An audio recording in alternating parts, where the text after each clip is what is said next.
If you go down to the woods today, you're in for a big surprise. If you go down to the woods today, you better go in disguise. For when the ground is cold and covered in snow, you'll find yourself in the lair of the Wendigo. Stop messing around, Jason. You know that this is my first real camping trip. Oh, you think that's spooky. Just wait till you hear the story I have planned. According to the Algonquin legend, there's a dark and evil spirit that has the power to possess the minds of men and women.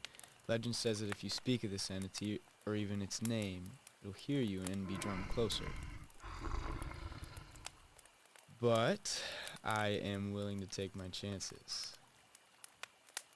In New Brunswick, Canada, a man and his wife had just moved into a cozy cabin. The property came with about 4 acres of land and was surrounded by dense woods. The snowfall at the beginning of that year was the deepest that the region had seen for decades. They were completely isolated. Not that they minded the peace and quiet. With the usual sounds deadened by the snow, an eerie twilight descended upon the scene.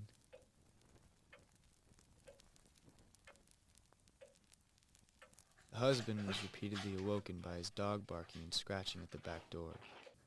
Thinking that she needed to go out to do her business, he left his wife sleeping in bed and made his way downstairs.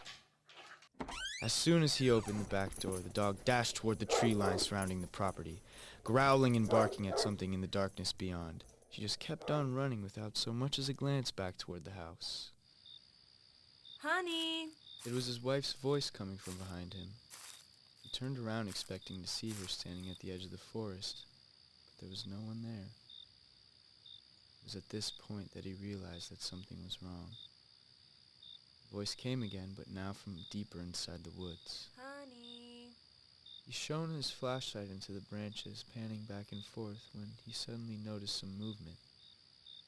About 10 feet ahead of him, what he originally thought were branches stood up to reveal a long, spindly figure with large teeth and claws. When the flashlight passed over its face, its eyes reflected red, glowing orbs.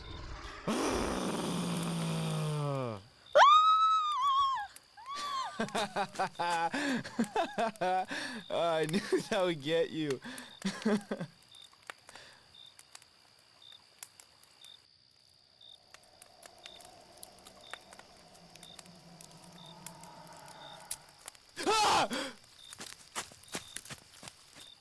Wasn't that quite the story? He was right about winter being my favorite season, but he didn't quite capture my greatest qualities. Apparently, I look like a birch tree. Hey, you kinda do. It's okay, buddy. I think we got him good. That'll teach him not to mess with Laura. Oh, thanks, guys. I really appreciate you having my back. Can we make s'mores now?